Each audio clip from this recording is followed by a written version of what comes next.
Et bonjour Kaya Info, bonjour à tout le monde. Aujourd'hui, nous sommes à Kaya Info pour une nouvelle rubrique, Kaya Info féminin. Kaya Info féminin, c'est une émission parlant du genre féminin. Et nous sommes en compagnie de notre maman, notre tante. Elle est là, ex-maire de la commune de Kaya. Et elle est également promotrice du centre d'éveil et d'éducation préscolaire privé Fatima de Kaya. Et je vais laisser la parole à notre tante. Elle va mieux se présenter. Bonjour maman. Bonjour ma fille, comment allez-vous? Oui, ça va. Ok, et bonjour également à Kaya Info. Voilà, et merci pour cette invitation. Je suis donc Madame Sawadogo, née Sawadogo Binta. Voilà, j'ai été la première adjointe au maire de la commune de Kaya, donc ex-première adjointe au maire de la commune de Kaya, voilà, de 2016 à 2021. Et je suis également la promotrice du centre d'éveil et d'éducation préscolaire Fatima, situé à la cité Force Vive A du Dondolé. Voilà, donc c'est dans la cité même que se trouve ce centre d'éveil-là. Donc nous avons eu des enfants, des bambinos, voilà, que nous encadrons là-bas. Sincèrement, merci à tous les habitants de la cité pour cette confiance qu'ils ont placée en moi et à notre centre. Et nous venons de découvrir cela. Et le centre est le nouveau ou bien il vient d'être créé, bien ça est là il y a longtemps?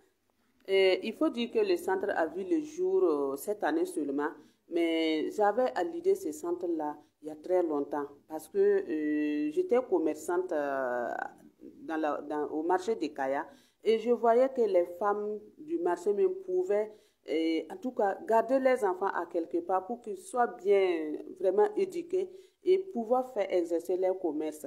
Et après ça, je vois que dans les familles, les femmes fonctionnaires souffrent présentement parce que pour trouver une bonne à la maison, c'est très difficile. Tous les enfants doivent aller à l'école. Donc, difficilement, on trouve les nourrices. Donc, c'est dans ce sens que moi, j'ai créé le centre-là pour pouvoir sauver un peu les enfants et également aider les mamans pour qu'elles puissent aller exercer aussi leur travail. Merci. Ok, donc si on comprend bien, c'est une crèche maternelle que notre maman a eu l'initiative de créer afin d'aider nos mamans et pour qu'ils puissent occuper leurs travaux. Donc je crois que c'est une bonne chose. Ça va nous aider à pouvoir mieux travailler. Voilà, c'est pour aider les mamans, les tantis qui sont là, qui partent au travail, ils ont du mal à trouver des nourrices pour leurs enfants. Donc, nous vous invitons à également aller vers ce centre pour donner vos enfants afin de vous occuper de vos préoccupations. Ok, merci. Sans plus tarder, nous allons nous rentrer dans la rubrique Kaya Info féminin. Voilà, nous sommes là pour entretenir avec notre maman. Et c'est une question de femme. Et aujourd'hui, notre thème est sur le mariage. Voilà, nous allons parler du mariage. Nous allons parler, elle va nous définir le mariage et nous donner le rôle de la femme dans le mariage.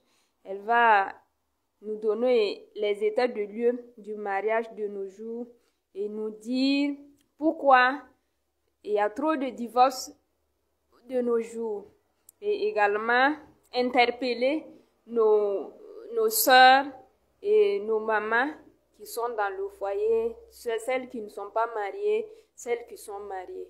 Voilà, donner des conseils que nous allons prendre et afin de mieux gérer les foyers. Maman, vous avez quelque chose à ajouter? Ok, merci bien. Merci pour cette confiance placée à ma personne. Il faut dire que je suis aussi la présidente de l'association des femmes leaders pour le développement du San Matenga. Voilà. Ok, merci. Vous voyez tout ce que notre maman a plein de bagages. Elle a plein d'expériences à partager avec nous. Donc, nous devons bien suivre. Pour ceux qui viennent de nous prendre en marge, sachez que vous êtes à Kaya Info Féminin, une nouvelle rubrique parlant de questions de femmes.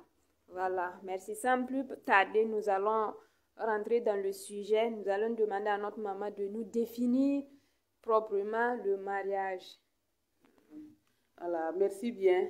Le mariage, c'est une union entre une femme et un homme. Voilà, c'est cette relation qui existe entre une femme et un homme. Et pour aller plus loin, c'est une relation entre deux familles, entre deux localités, entre même deux pays. Voilà. Ok, entre deux localités, entre deux familles, entre deux personnes. Voilà. Et bon, en attendant on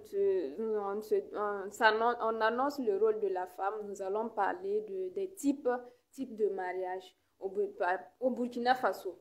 Voilà les types de mariage ou les formes de mariage au Burkina. Voilà, merci. Pour les formes de mariage au Burkina ici, en tout cas, nous rencontrons les mariages religieux. Quand on dit religieux, il y a les musulmans, le mariage musulman, il y a le mariage catholique, il y a le mariage coutumier. Voilà. En plus de ça, nous avons le mariage civil.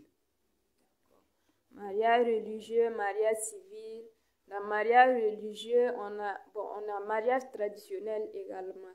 Voilà. Ok, il n'y a pas de souci. Voilà.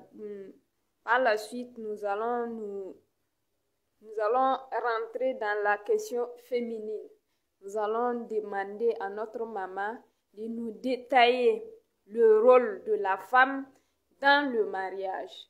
Le rôle de la femme dans le mariage, parce qu'on voit de nos jours que, bon, on ne sait pas. Si on dit qu'elles ne savent pas, bon, c'est trop dit. Si on dit également qu'elles ignorent, c'est trop dit. Donc, on va demander à notre maman de nous donner le rôle de la femme dans le mariage afin que nous puissions mieux garder nos foyers. Merci bien. Et généralement, on dit que éduquer une fille, c'est éduquer une nation. Donc, le rôle de la femme dans le mariage, c'est également le rôle de la femme dans la société, le rôle de la femme pour la nation. Donc, le rôle de la femme dans le mariage, la femme, c'est celle-là qui est dans le foyer pour éduquer les enfants, pour contrôler la famille et pour ordonner la maison. Voilà, c'est elle qui est la présidente donc de la restauration de la famille. Et elle est donnée en tout cas à gérer son mari et gérer ses enfants. En plus de ça, elle doit être celle qui doit être capable de gérer toute la famille de messieurs.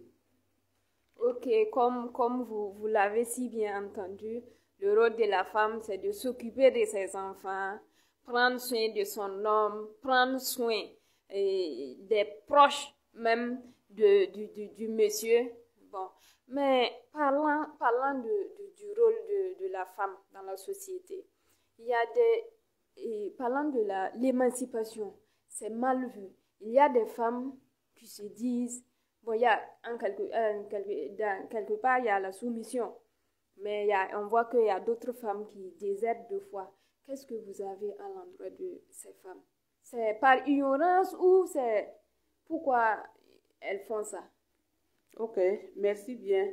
Et effectivement, des fois, nous voyons des comportements de certaines femmes qui ne reflètent pas, en tout cas, une bonne femme de la société. Ben, il faut dire que tout cela est dû à l'éducation.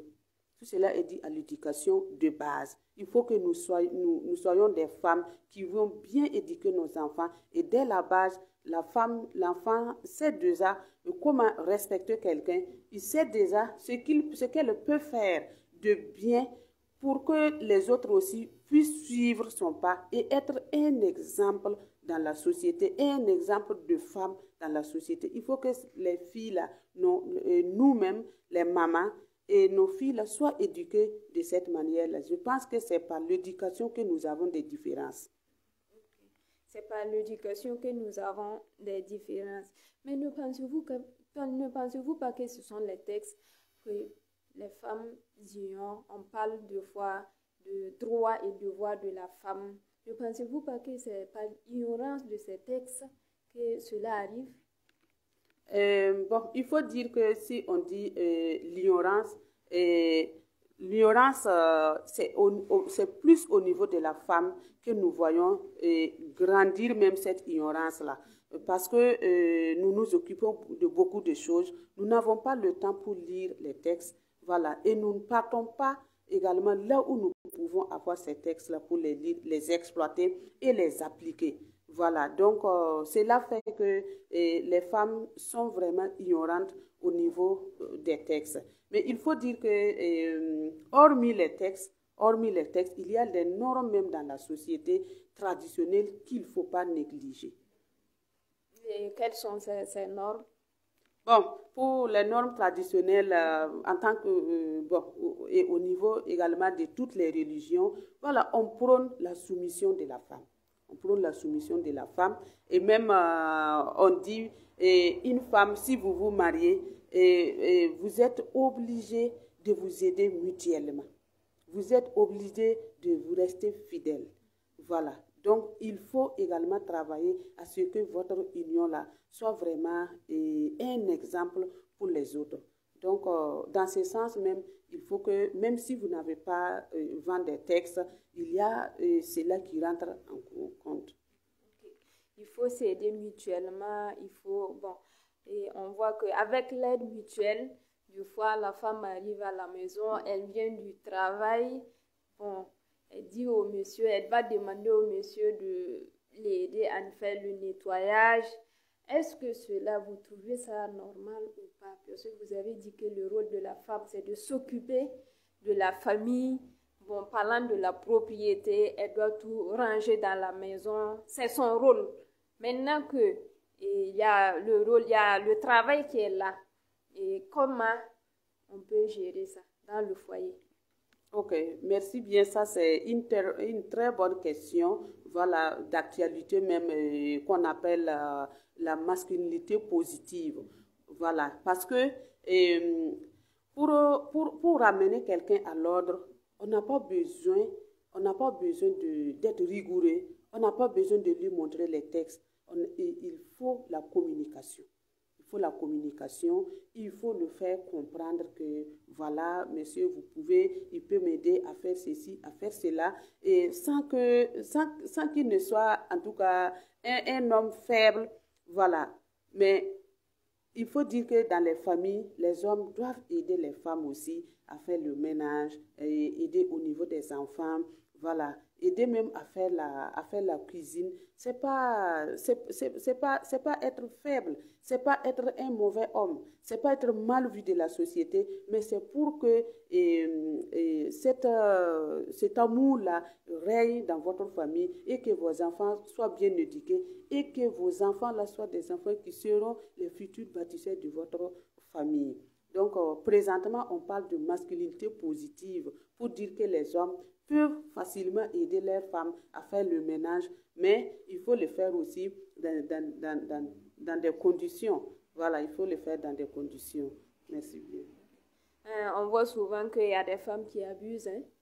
Des femmes qui abusent. Une fois que le monsieur décide de l'aider, bon, ils veulent trouver ça que c'est le travail du monsieur, en oubliant son rôle principal, Qu'est-ce que vous avez à dire concernant cela?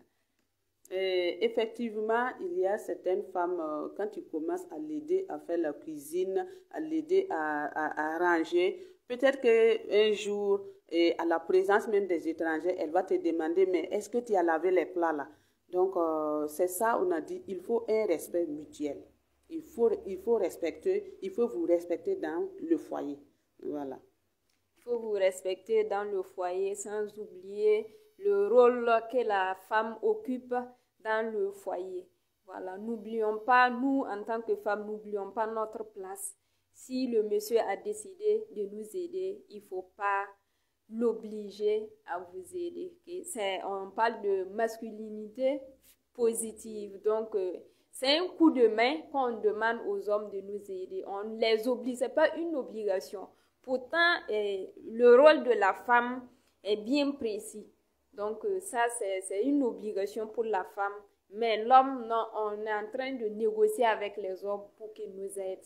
Et Tanti, c'est ça, maman? Oui, oui.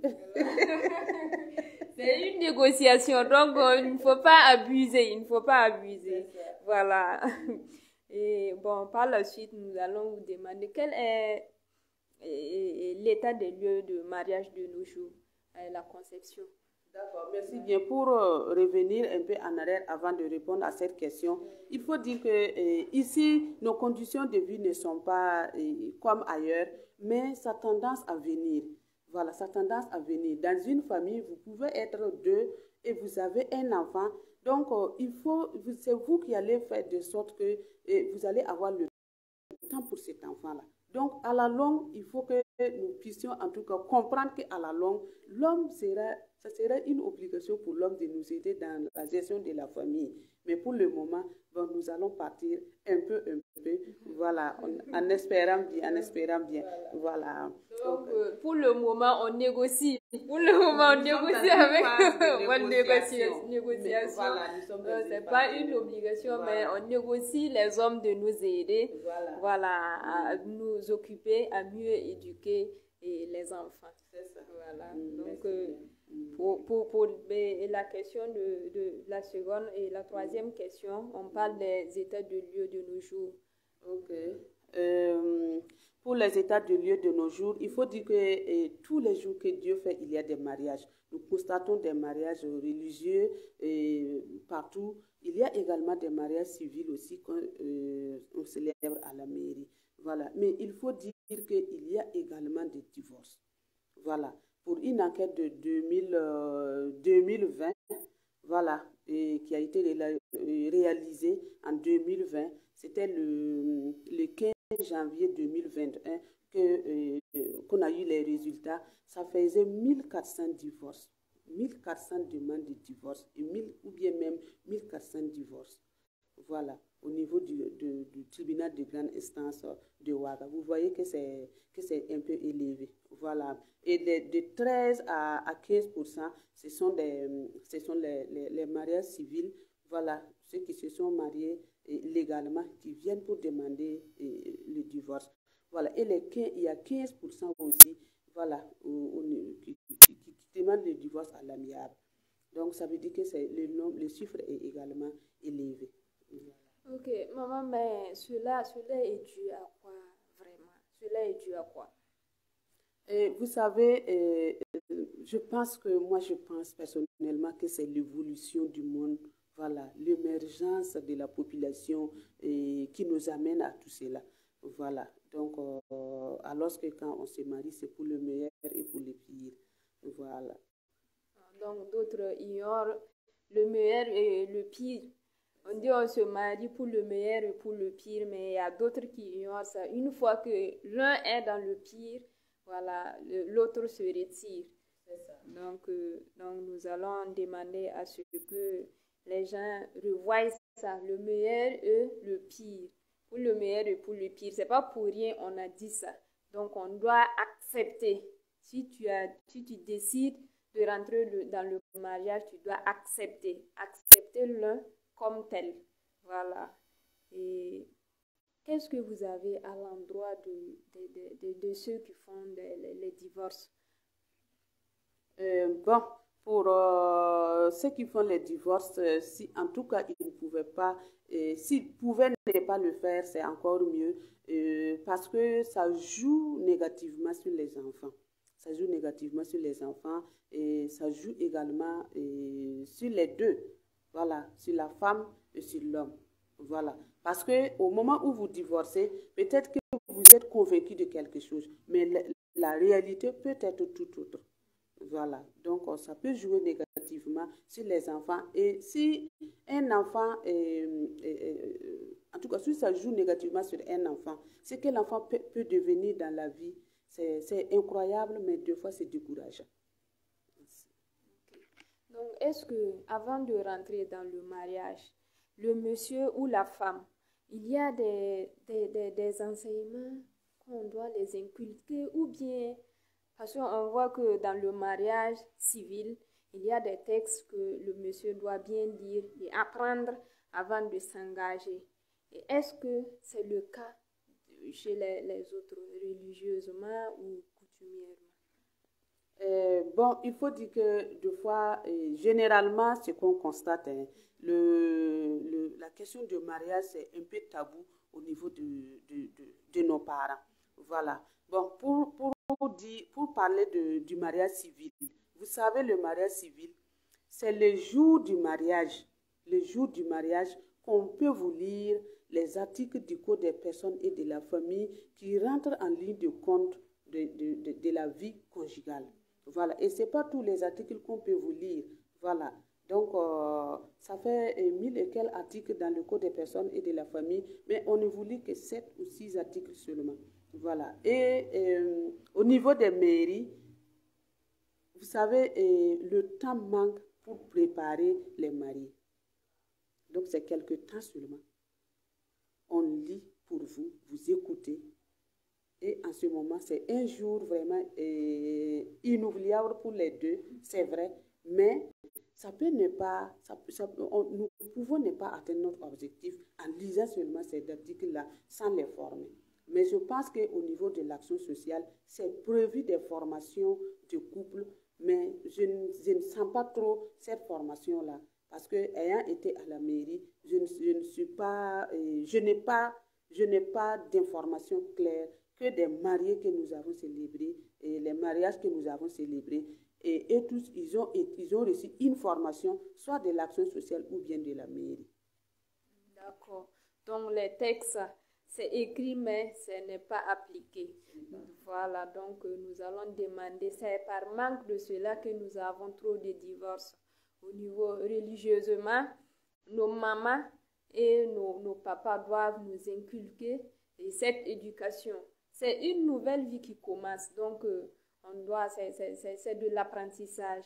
Donc tu vas, une dame va se marier, aujourd'hui elle a des problèmes avec sa belle-mère, ses belles-sœurs. Voilà, vous pensez quoi à cela? Merci bien. Il faut dire que nous éduquons nos filles là dès leur bas âge même. Nous les éduquons en tout cas à mieux vivre dans les familles. Voilà, je pense que c'est pour cela que nous n'avons plus de formation à faire avec ces enfants, sauf le jour de leur mariage qu'on les dit, ah, si tu arrives, il faut faire attention à ta belle-mère, voilà, il faut la respecter, il faut respecter les parents de ton mari, tu dois dire respect à ton mari, tu dois dire respect à ses parents, voilà ce qu'une femme de foyer doit faire, voilà ce qu'elle ne doit pas faire, mais ça c'est le jour du mariage. Mais je pense que ceux qui sont un peu en avance dans ça, ce sont les catholiques, parce qu'on entend parler, voilà, chez les catholiques, il y a des formations pour le mariage. Je pense que ça doit prendre 1 mois ou en tout cas 2 mois comme ça de formation pour pouvoir entrer dans le mariage, et ça concerne également l'homme et la femme. Voilà. Maintenant, pour ce qui concerne la question que tu vas reprendre pour moi,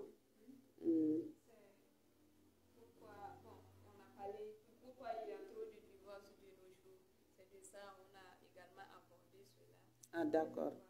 D'accord. Maintenant, pour la question suivante, je vais vous demander quel est l'appel que vous lancez à nos sœurs mariées et non mariées. Ok.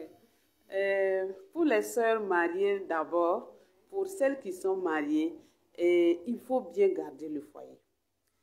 Il faut garder le foyer parce que la vie du couple est une vie très intéressante parce que vous ne vivez plus pour vous-même, vous vivez pour la société, vous vivez pour vos enfants et vous vivez pour le bien-être de cette société-là. Voilà, vous pouvez contribuer en mal dans la société ou bien vous pouvez contribuer en bien dans la société de par votre union et de par votre progéniture. Ok, donc chacun doit revoir sa place dans la société pour que nous puissions avancer. Ok. Et pour nos soeurs non mariées? Pour celles qui ne se sont pas mariées d'abord, il faut savoir que le mari idéal, on ne peut pas le trouver comme ça. Il faut vous engager et vous allez retrouver l'amour dans votre foyer. C'est bien qu'il faut, et pour se marier même déjà, il faut un consentement. Voilà, il faut un consentement. Il faut voir mon conjoint, il est comment? Parce qu'il y a des principes aussi. Voilà, il est comment? Voilà, il est intelligent, je peux le marier. Il est intelligent, il n'est pas beau, je peux le marier parce que je veux un homme intelligent dans ma vie. Voilà, je veux un homme qui est beau. C'est vrai, tu peux le marier parce qu'il est beau. Voilà, tu peux le marier également parce qu'il est riche. Voilà, donc si vous n'avez pas besoin de vous marier à un riche, vous pouvez dire je peux me marier à telle personne parce que ses moyens sont limités, mais je préfère vivre avec un homme qui a des moyens limités et on va évoluer ensemble que d'aller me marier à un homme riche qui peut me maltraiter. Donc dans la vie, il faut savoir faire le choix et quand il est l'âge, tu as l'âge de te marier, il ne faut pas hésiter à te marier parce que ta promotion passe. D'accord, parce que ta promotion passe. On a vu que de nos jours, il y a des sœurs, parce qu'ils ne comprennent pas le sens du mariage. Je me marie parce que je suis dans la famille, mes sœurs se sont mariées, mes amis se sont mariés, donc moi aussi je vais m'engager dans le mariage. Et qu'est-ce que vous avez à en dire à ça? Merci bien. Bon, des fois, il faut revenir au niveau des parents. Hein. Donc, des fois, on se marie pour le respect des parents. Voilà, on se marie pour les parents.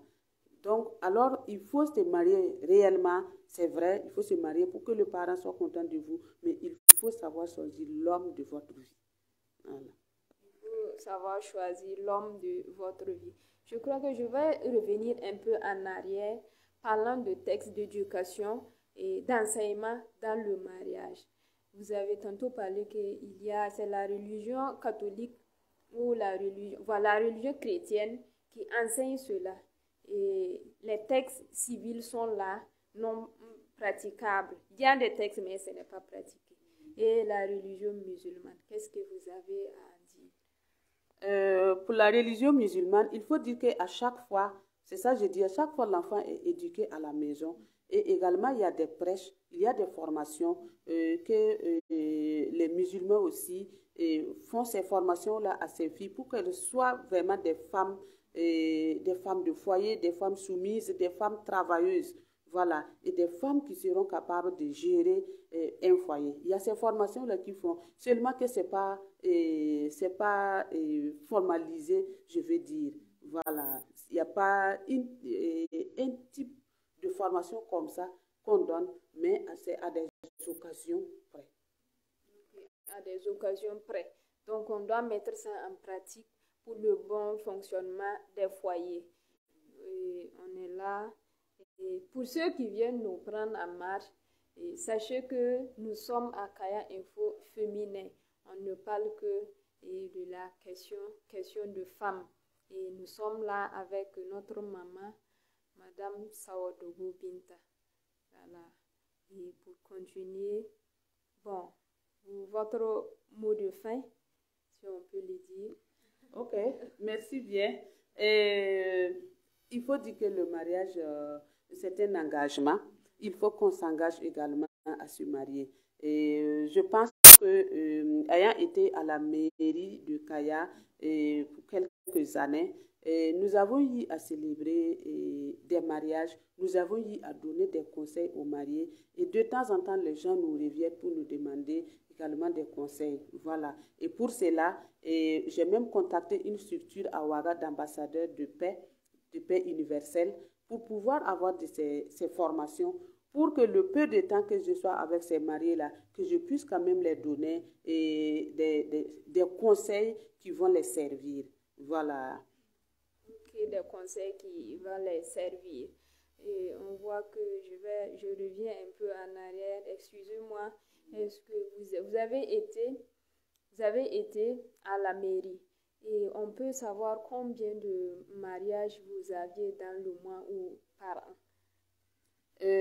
Bon, dans le mois ou par an, voilà, dans le mois, nous pouvons célébrer peut-être 40 à 30 mariages comme ça. dans le mois ou bien moins que ça. Il y a des mois où les gens célèbrent, où on célèbre beaucoup de mariages. Il y a de ces mois aussi qu'on ne célèbre pas beaucoup de mariages. Voilà. Mais durant tout notre séjour à la mairie, nous avons eu à célébrer 947 mariages. 947 mariages de 2016 à 2000, de juin 2016 à février 2021. Voilà. Et à moi seul, moi j'ai célébré 488 mariages. Et il reste 487, non? Voilà, pour les deux. Vous voyez que notre maman, elle fait trop pour tous ceux qui veulent se marier. Je vous invite à venir vers notre maman qui veut nous aider, qui veut nous guider, afin que nous puissions baisser le taux de divorce, nous puissions prendre soin de nos foyers. Voilà, merci notre maman. Je vous rappelle que notre maman, c'est une promotrice d'éducation du centre d'éveil et Fatima de Kaya, situé à la cité Force Vive à Dondolé. À la cité, c'est une crèche maternelle. Voilà, une crèche maternelle pour tous celles qui veulent de l'aide, qu'ils passent donner leur enfant. On voit que les enseignants sont là, il y a des docteurs qui sont là, les infirmiers. Vous pouvez passer chez Maman Binta Sawadogo, pardon, pour demander de l'aide concernant vos enfants. Et également bénéficier de l'éducation, des enseignements pour le mariage. Ok, merci maman. Et votre... Ok, merci bien. Je remercie vraiment Kaya Info pour cette initiative et pour cette considération, voilà, qui va à l'endroit de la femme, si on veut bien dire même la famille. Ça, c'est une promotion pour la paix dans les familles. Donc, on vous remercie pour ce travail abattu et pour cette réflexion, pour cette initiative. Que Dieu vous donne longue vie. Voilà, que Dieu vous bénisse dans votre travail et que Dieu vous accompagne également pour que vous puissiez réaliser beaucoup d'activités afin que vous puissiez éveiller la conscience des uns des autres, de la population de Kaya et le Burkina en entier. Merci bien. Ok, merci. Les femmes, n'oubliez pas votre rôle dans le mariage, dans le foyer.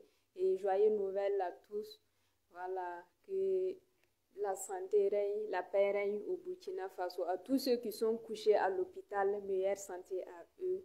Que la fête se termine bien. Merci et bonne journée à Kaya Info.